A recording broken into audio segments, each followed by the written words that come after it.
90 की दशक में लगभग हर घर में डालडा का इस्तेमाल किया जाता था, जिसे वनस्पति घी के रूप में प्रचलित किया गया था।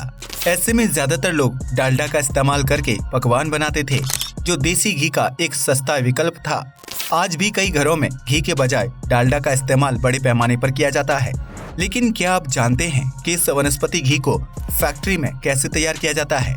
अगर नहीं तो आज के इस वीडियो में हम आपको डालडा की मेकिंग दिखाने वाले हैं, जिसे देखने के बाद आप शायद डालडा से परहेज करने लगें। Dalda making process. डालडा जैसे वनस्पति घी को तैयार करने के लिए ताड़ के बीजों यानी पाम सीड्स का इस्तेमाल किया जाता है, जिसके लिए सबसे पहले ताड़ की जड़ों को जमीन से बाहर निकाला जाता है। ताड़ की जड़ें एक गुच्छे के रूप में होती हैं, जिसके आसपास बीज लगे होते हैं। किसान और मजदूर ताड़ की जड़ों पर कुल्हाड़ी और डंडा आदि मारकर बीजों को इससे अलग करने का काम करते हैं, जिससे बीज आसानी से जड़ों से निकल जाते हैं। इसके बाद उन बीजों को इकट्ठा करके एक बड़ी सी छन्नी से छाना जाता है, ताकि बीजों में लगी धूल, मिट्टी, बीज के छिलके और जड़ों के टुकड़े आसानी से अलग हो जाएं। इसके बाद सभी साफ हो चुके ताड़ के बीजों को गर्म पानी में अच्छी तरह से उबालने के लिए छोड़ दिया जाता है, ताकि बीज थोड़े से नरम हो जाएं और उन्हें पीसने में ज्यादा कठिनाई ना हो। इसके बाद उबले हुए ताड़ के बीजों को एक ग्राइंडिंग मशीन में डाल दिया जाता है, जो बीजों को बारीकी से पीसकर चिपचिपे पेस्ट में तब्दील कर देती है। इसके बाद उस चिपचिपे पेस्ट को एक बड़े बर्तन में इकट्ठा करके प्रेशर मशीन के अंदर डाल दिया जाता है, जिसके ऊपर एक हैंडल लगा होता है। उस हैंडल को हाथों से घुमाया जाता है, जिसकी वजह से मशीन के अंदर एयर प्रेशर बनता है और उसकी वजह से ताड़ के बीजों में मौजूद तेल अलग होने लगता है।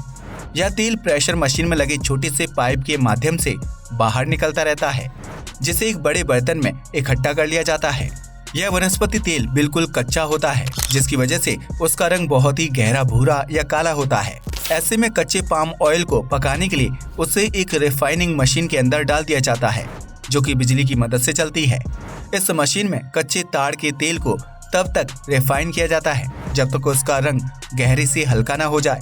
इसके बाद मशीन से निकलने वाले पाम ऑयल को एक छन्नी से गुजारा जाता है, जिसकी वजह से तेल में मौजूद सभी अशुद्धियां खत्म हो जाती हैं। हालांकि अभी भी पाम ऑयल खाने लायक तैयार नहीं हुआ होता है, जिसकी वजह से उसमें हाइड्रोजन गैस को मिलाया जाता है। इसके लिए ताड़ के कच्चे तेल को हाइड्रोजन गैस के साथ एक मशीन के अंदर 200 डिग्री सेल्सियस के गर्म तापमान से गुजारा जाता है, जिसकी वजह से वह घी की तरह गाढ़ा और दानेदार हो जाता है। इसके बाद ताड़ का तेल डालडा में तब्दील हो जाता है, जिसे टेस्टिंग के लिए लैब में भेज दिया जाता है। अगर सब कुछ ठीक होता है तो डालडा को पैकिंग के लिए आगे भेज दिया जाता है, जहां पैकिंग एरिया में बड़ी बड़ी मशीनों की मदद से डालडा को अलग अलग किलोग्राम के पैकेट्स में पैक करके बड़े डिब्बों में भरकर ट्रांसपोर्ट के लिए भेज दिया जाता है। जिसके बाद इस वनस्पति घी को हमारे घर के आसपास मौजूद दुकानों और शॉपिंग मॉल आदि में पहुंचाया जाता है। भले ही आज घरों में डालडा का इस्तेमाल काफी कम हो गया है, लेकिन फास्ट फूड बनाने वाली सभी कंपनियां, रेस्टोरेंट्स और दुकानों में आज भी डालडा का यूज किया जाता है। इसके अलावा अलग अलग कॉस्मेटिक कंपनियां भी डालडा का इस्तेमाल बड़े पैमाने पर करती हैं, जिसकी वजह से इस वनस्पति घी की मांग साल भर मार्केट में बनी रहती है। अब तो आप समझ ही गए होंगे कि वनस्पति घी को फैक्ट्री में किस तरह से तैयार किया जाता है। आज के लिए बस इतना ही। वीडियो पसंद आया हो तो इसे लाइक और शेयर करें, साथ ही चैनल को भी सब्सक्राइब करें। जय हिंद दोस्तों।